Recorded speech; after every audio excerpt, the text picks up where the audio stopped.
Crees conocer una historia, pero solo sabes cómo termina. Para llegar al núcleo de la historia, tienes que volver al principio.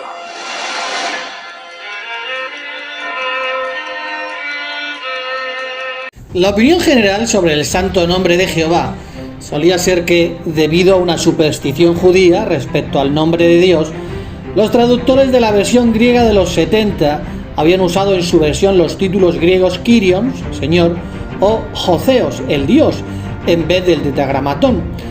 Las 4 letras hebreas del nombre de Dios representan el nombre de Jehová, pero descubrimientos comparativamente recientes han demostrado que los fragmentos más antiguos de la versión griega de los 70 realmente sí contiene el nombre de Dios en su forma hebrea. Comentando sobre este hecho, una fuente de consulta dice: ahora, sabemos que el texto griego de la Biblia, la versión de los 70, según fue escrito por judíos para judíos, no tradujo el nombre divino con Kyrios, Señor, sino que en los manuscritos se retuvo el tetragramatón escrito con letras hebreas o griegas. Durante siglos, los expertos pensaron que el tetragramatón no aparecía en los manuscritos de la Septuaginta, una traducción al griego de las escrituras hebreas. Pero a mediados del siglo XX se descubrieron unos fragmentos muy antiguos de la Septuaginta que existía en los días de Jesús. Dichos fragmentos contienen el nombre de Dios en letras hebreas, así que en la época de Jesús sí aparecía el nombre divino en las traducciones al griego de las escrituras. Ahora bien, los principales manuscritos de la Septuaginta, como el Códice Vaticano o el Códice Sináctico, que son del siglo IV, no incluyen el nombre de Dios de los libros bíblicos de Génesis a Malaquías, donde sí aparecía en manuscritos anteriores. Por eso no es de extrañar que en los manuscritos de esa época el nombre de Dios tampoco aparezca en el llamado Nuevo Testamento, la parte de la Biblia que se escribió en griego. Un diccionario bíblico hace este interesante comentario: hay indicaciones de que el Nuevo Testamento incluía originalmente el tetragramatón, el nombre divino, Jehová, Yahvé, en alguna o en todas las citas que hacía del Antiguo Testamento.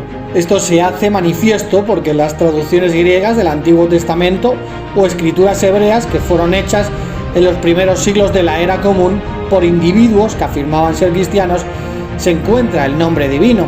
Por ejemplo, la versión griega de Aquila, que data de aproximadamente el 128 de la era común. El tetragramatón todavía aparecía en caracteres hebreos.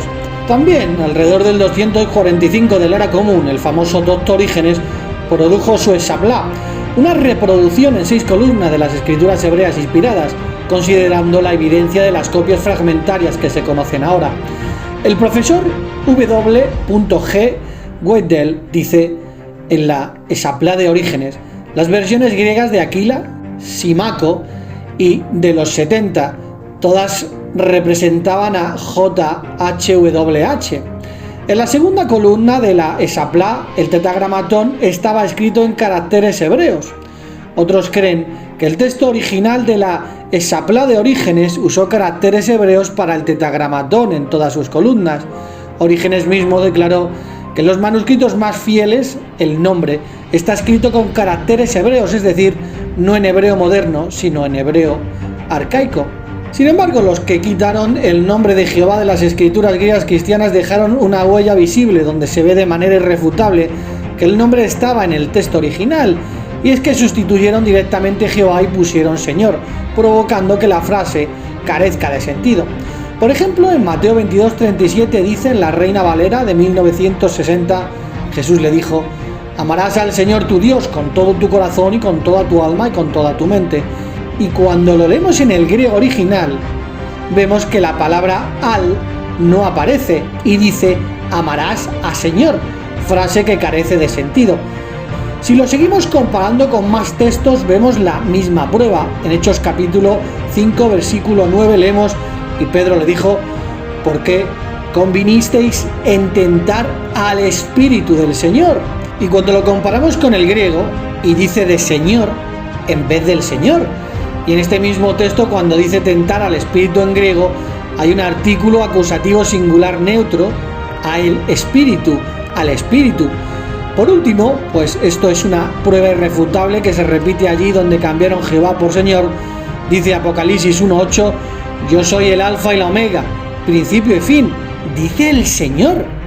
Pero cuando lo vemos en griego, en vez de decir dice el Señor, dice Señor, en vez de dice el Señor, cuando debería de decir el Señor con el artículo jo, él. Sin embargo, solo cambiaron el nombre de Jehová por Señor, dejando a la vista una clara corrupción y atentado contra la Escritura. Y cuando pones Jehová en estos textos, la frase coge sentido. Yo soy el alfa y la omega, principio y fin, dice Jehová. Además, también contamos con el testimonio del propio Jesucristo. Jesús dijo en una oración a su Dios y Padre: les he dado a conocer tu nombre a quienes me diste del mundo. Y añadió: les he dado a conocer tu nombre y seguiré dándolo a conocer. Lo que es más, en su ministerio Jesús repetidas veces puso delante de la gente el nombre de su Dios y Padre. Por ejemplo, enseñó a sus discípulos a orar: Padre nuestro que estás en los cielos, santificado sea tu nombre. Sus obras, dijo él, se hacían en el nombre de mi Padre. Y en la oración, en la noche de su muerte, dijo que había puesto el nombre de su Padre de manifiesto a sus discípulos. En vista de todo esto, cuando Jesús citó de las Escrituras hebreas o leyó de ellas, ciertamente usó el nombre divino, Jehová. Por ejemplo, lo haría cuando citó de las Escrituras hebreas en Deuteronomio capítulo 8, versículo 3, y dijo: está escrito, no de pan solamente debe vivir el hombre, sino de toda expresión que sale de la boca de Jehová, citando de Deuteronomio capítulo 6, versículo 5, y hay decenas de casos similares en todas las escrituras griegas cristianas. Lógicamente, los discípulos de Jesús que fueron inspirados a escribir las escrituras griegas cristianas seguirían el ejemplo de su maestro de usar el nombre divino, incorporándolo así en sus escritos bíblicos. De hecho, a mediados del primer siglo, el discípulo Santiago les dijo a los ancianos de Jerusalén: Simeón nos ha contado con todo detalle la primera vez que Dios dirigió su atención a las naciones para sacar de entre ellas un pueblo para su nombre. Si en el siglo I nadie conocía ni usaba el nombre de Dios, ¿qué sentido habría tenido que Santiago hiciera esta afirmación?